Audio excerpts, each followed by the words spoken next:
Shalom, kebenaran hari ini 4 Februari 2023 dengan tema Harga Kemuliaan. Bapak Ibu Saudara yang dikasihi oleh Tuhan, mari kita camkan hal ini. Sebenarnya banyak orang Kristen yang belum mengerti atau tidak mau mengerti harga kemuliaan. Nilai kemuliaan yang Allah miliki. Kemuliaan Allah itu sungguh tak terhingga. Tetapi banyak orang yang tidak menghargai Allah secara patut. Mungkin juga sebagian kita belum menghargai Allah secara patut.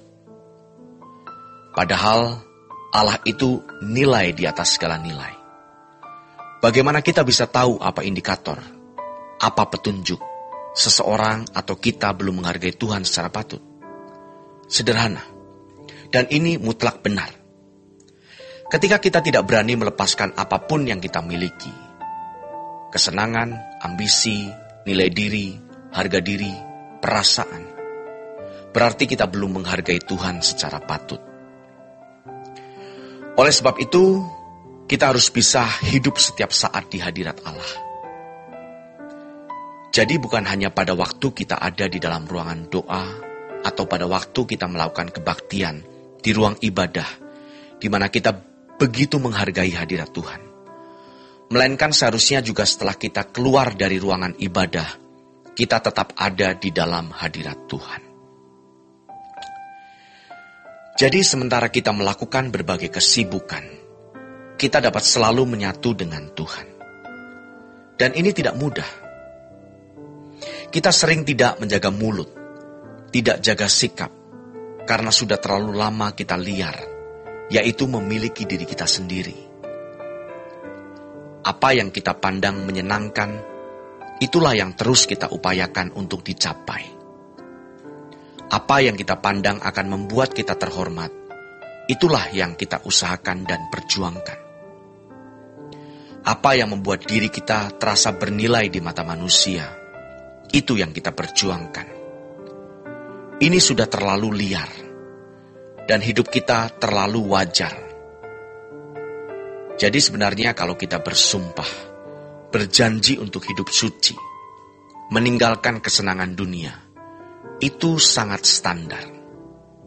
Bukan sesuatu yang berlebihan, yang menyakitkan, yang ekstrim, yang fanatik.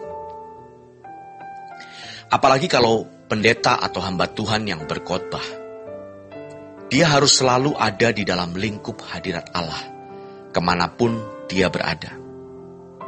Sehingga pada waktu di mimbar, pada waktu memimpin doa, tidak ada keraguan. Tidak ada spekulasi.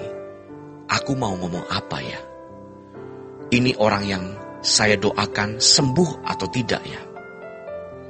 Aku perlu doakan orang ini atau tidak? Itu tidak spekulasi.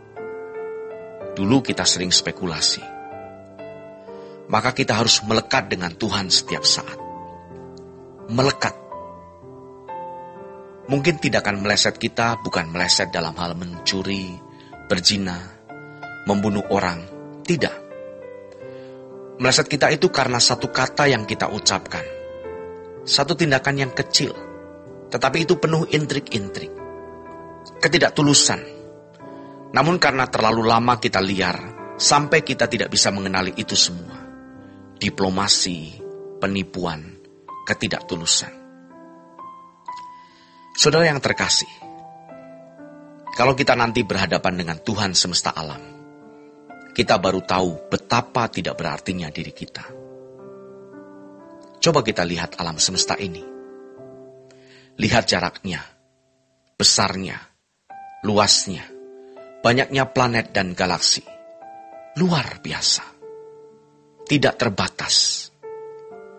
Ada planet yang besarnya hampir 200.000 kali bumi. Coba kita bayangkan. Bumi itu debu. Lalu siapa kita ini dibanding Tuhan semesta alam yang maha besar? Apa alasan kita untuk bisa sombong? Banyak orang terhormat yang lupa ada yang lebih terhormat dari dirinya. Kita pun bisa begitu. Lupa ada yang lebih terhormat dari kita.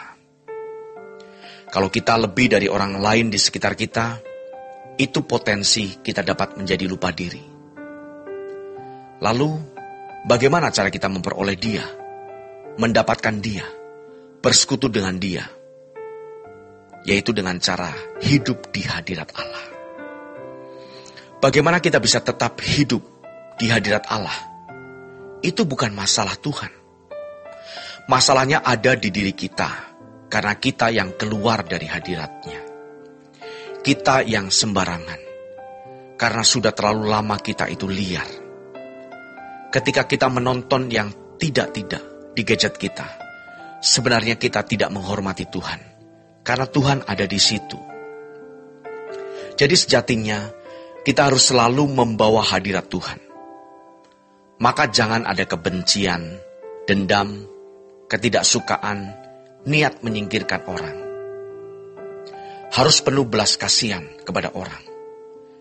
Kalau kita hidup di hadirat Tuhan, kita tidak akan dibuat tidak berguna. Tidak mungkin. Tidak mungkin dipermalukan. Kalau kita pernah berada di lembah kekelaman, di situ justru kita bisa membuktikan kehadiran Tuhan. Dan kita justru dipaksa untuk hidup suci. Kita mau hidup yang sungguh-sungguh bersih. Kita mau selalu di hadirat Tuhan. Kesempatan ini tidak akan terulang. Jangan sampai ketika kita mendadak mati, baru kita berkata, kalau tahu begini, saya hidup di hadirat Tuhan. Tidak ada kesempatan lagi.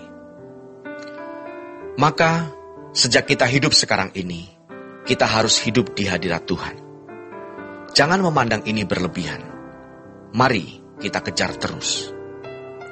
Demikianlah renungan pada hari ini. Tuhan Yesus memberkati.